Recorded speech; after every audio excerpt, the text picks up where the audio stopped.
It's all going down.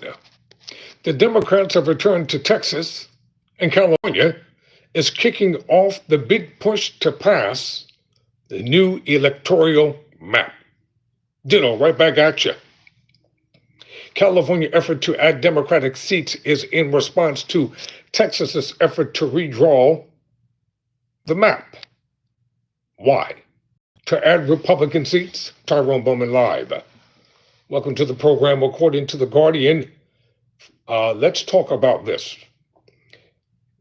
Texas Democrats returned to their state on Monday as California lawmakers are set to convene in the state capitol to kick off a rapid push to get voters to approve a new congressional map that could add as many as 5 Democratic seats in the U.S. House. Isn't that something? President Trump urged the Texas governor, Greg Abbott, and the Republicans to get us 5 new seats. Redraw the map. California's Governor Gavin Newsom said, if you all can do that in Texas, we can do it in California. So the big push is on. The California effort is in response to Texas's push to redraw the congressional map. To add 5 Republicans, listen, Texas's push to redraw the congressional map in Texas to add 5 Republicans. Friday, Texas's Republican Governor Greg Abbott called a second special election after Democrats remained out of the state for 2 weeks, denying Republicans a quorum to conduct a legislative business. So what are they afraid of? What are Republicans really scared of? If you say you're honest and you say you're doing the people's business and you say that you're above board with integrity, and you're supposed to be having an open, fair electoral process, what are you scared of down in Texas? The Democrats said last week they would return once California moved ahead with its effort to offset the Texas plan, all but ensuring that Texas's new maps will pass. In a statement on Monday, Jean Wu, the chair of the Texas House Democratic Caucus, called the 2-week quorum break a success. Quote, we killed the corrupt special session, withstood unprecedented surveillance and intimidation, and rallied Democrats nationwide to join this existential fight for fair representation, reshaping the entire 2026 landscape, end quote, he said. Quote, we're returning to Texas more dangerous to Republicans' plans than when we left. Our return allows us to build the legal record necessary to defeat this racist map in court, take our message to communities across the state and country, and inspire legislators across the country how to fight these undemocratic redistricting schemes in their own state houses, end quote. I agree with him. You have to fight fire with fire when you're in the realm of politics. You just can't sit back and allow your enemies to tell you, well, sit down, shut up. Like you're a child, go get in the corner. We won the presidential election. We don't give a darn about what you think. It doesn't go like that. So if you're going to do that down in Texas, they're going to do the same thing in California. Y'all may gain 5 new seats and you're going to lose 5 seats in California. And the Democrats will gain 5 new seats. So it's a win-win all across the board. The new California map released on Friday will create 3 new safely Democratic districts and 2 new districts that are Democratic leaning but still competitive. Oh, it's going to be an all-out war come next year in the midterm elections. You might as well get ready. Get your favorite meal, food, drink. It's going to be a political football season. It's going to be ugly. It's going to be nasty. The lies and the crap is going to flow and fly. Legislators need to send a plan to a statewide referendum in November because the California Constitution requires districts to be drawn by an independent redistricting commission.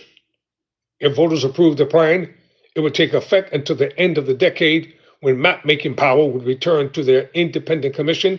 Internal polling presented to lawmakers showed voters favored the measure 52% to 41%, with 7% undecided, according to the local television station KCRA. The legislature could hold floor votes to send the measures to voters for approval as soon as Thursday, KCRA reported. Republicans currently hold a razor-thin 3-seat majority in the U.S. House, and Donald Trump has pushed to redraw district boundaries ahead of next year's midterm elections. Well, all is fair in love and war. If they're going to do it, the Democrats are going to do it. And you better get ready, because Republicans think that the nation is going to reward them for the big, beautiful bill. By that time, they think that people are going to forget about it. Nobody's going to forget about that terrible bill. They think they're going to be rewarded, like House Speaker Johnson said. They're going to reward us for what we did. We did a beautiful thing. Oh, is that why the cowards left town? So they didn't have to vote regarding the Jeffrey Epstein files? They ran out of town. But when the Democrats did it down in Texas, now they're being unpatriotic, un-American. But when the Republicans did it, everything is fine.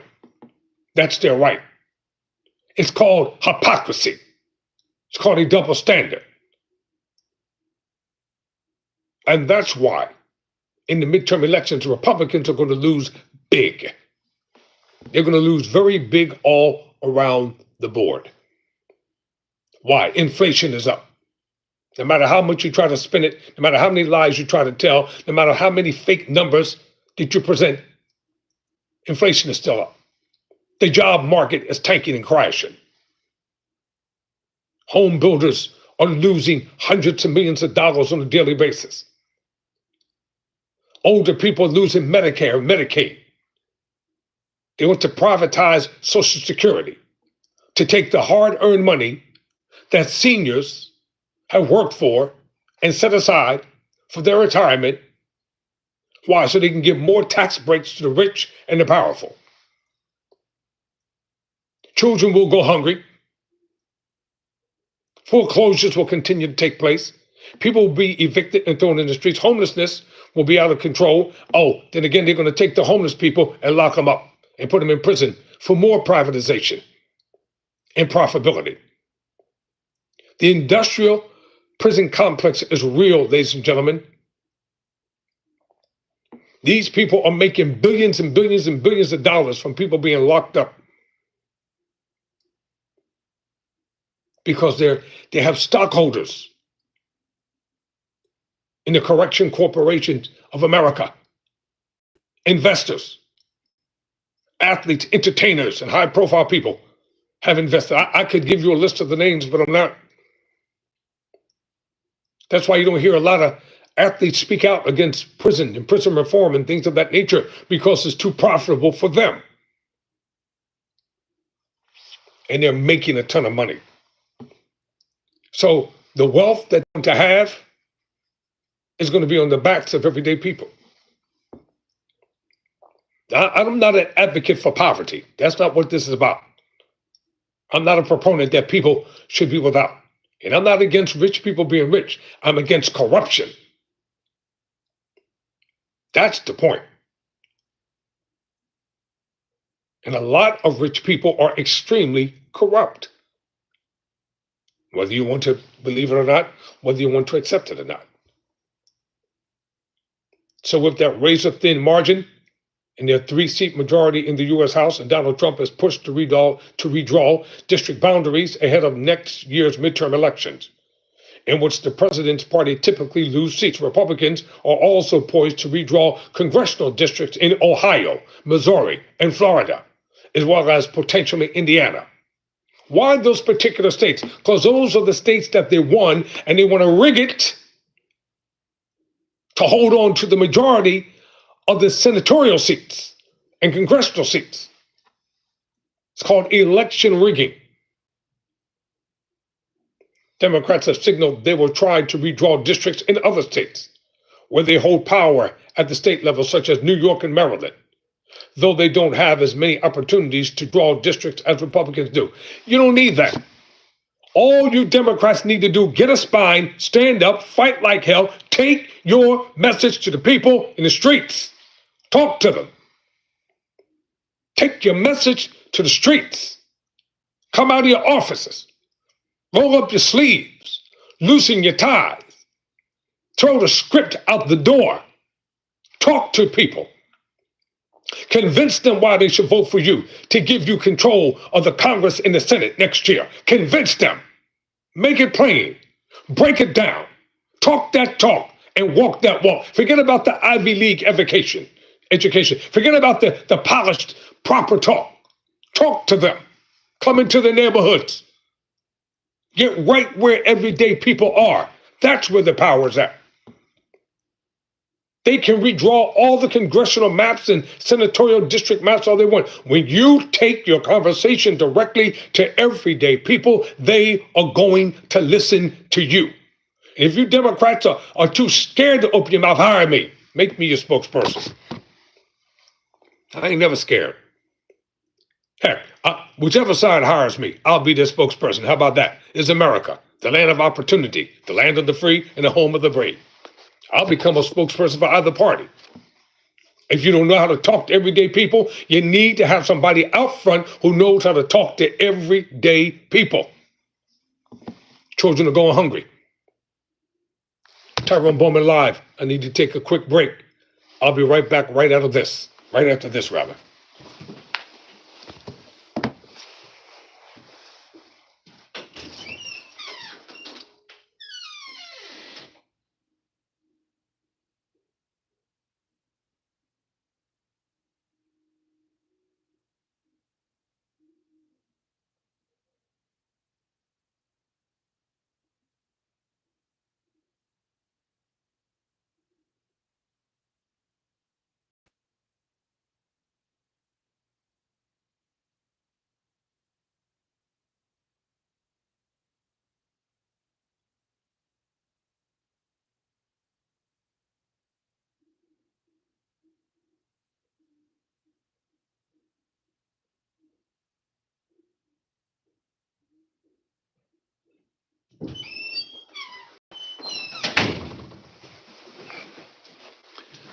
Thank you, ladies and gentlemen. Tyrone Bowman Live. I'm talking about how the Democrats have returned to Texas, and California is gearing up and vamping up to redraw certain districts.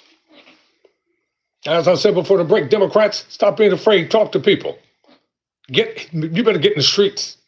You don't have that much time. Get in the streets. Go on a listening tour. Get a bus. Start traveling.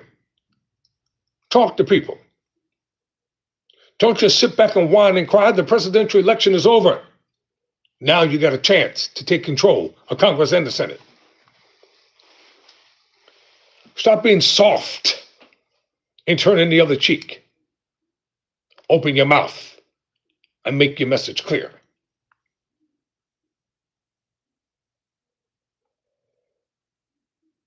This is the reality.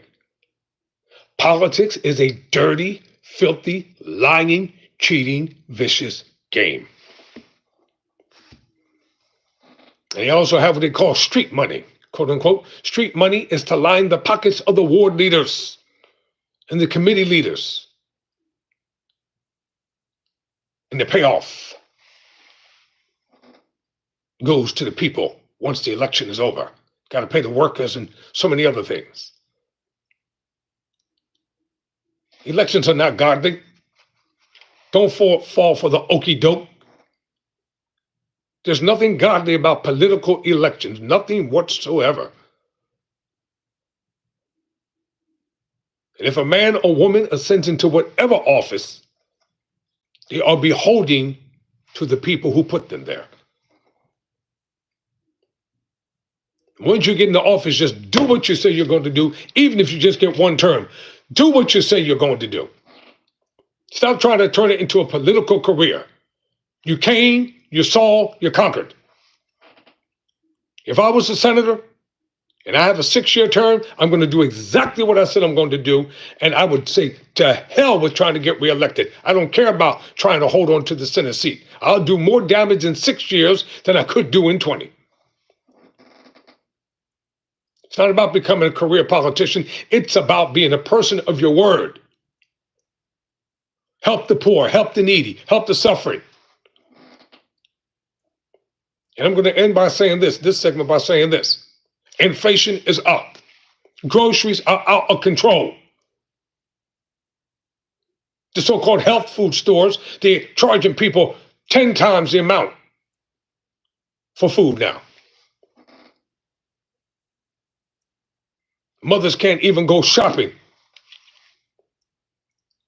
I'm talking about decent, law-abiding mothers now. Those who are responsible with the EBT cards, not the ones who are using the system for personal leverage and personal gain because they're just lazy and don't want to work and don't want to do the right things. I'm talking about the mothers who are out there every day struggling, working, trying to raise their children, raise a family. Now this stuff is being cut in half. It's not fair to bring punitive actions to punish decent day mothers for doing what is right with child care support and the EBT food cards for the women who take advantage of it and use it as a means to turn it into a lifestyle for themselves and their boyfriends. Food prices are out of control. Insurance is out of control. Rent is out of control. Homelessness is out of control. Medicare, Medicaid, out of control. And this is supposed to be the land of the free and the home of the brave, pretending like nothing is ever happening. The economy is tanking faster than a falling star.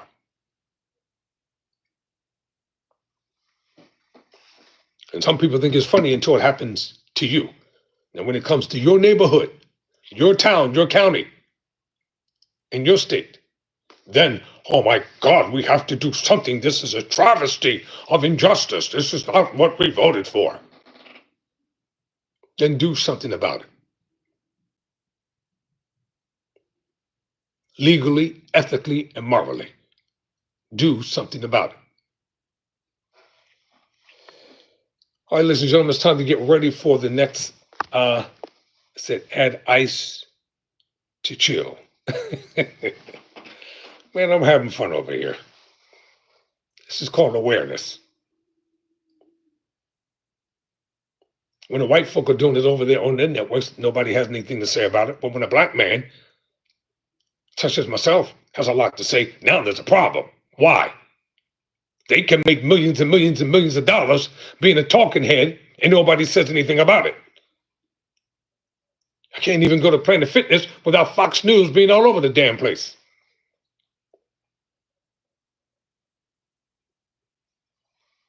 No, we need independent voices to stand up.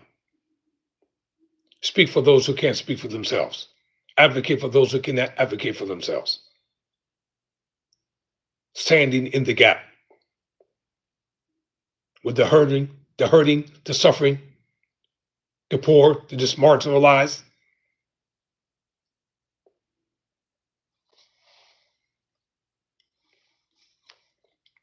I was up in the eastern part of Pennsylvania over the weekend, where there weren't too many people who look like me, and I can tell you they're hurting too. They are suffering too. It's not just black people.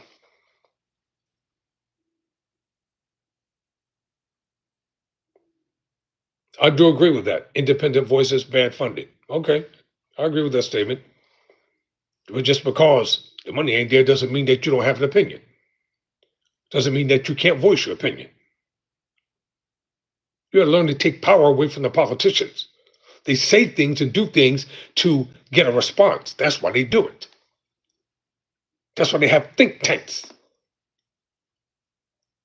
to give these people hundreds of thousands of dollars to think of non-conventional ways to get you to act emotionally, you know, to get you to get your emotions totally out of whack and out of sync.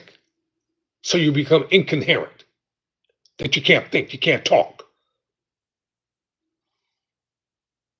Well, this is a new day, and this is a new time. While I'm sitting here talking in front of this camera, you've got racist groups that are building their militia and their armies, just waiting to get the call and the signal.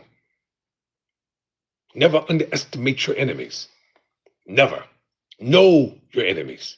Know what your enemies are thinking. Know what your enemies are doing. Know what your enemies are planning at all times.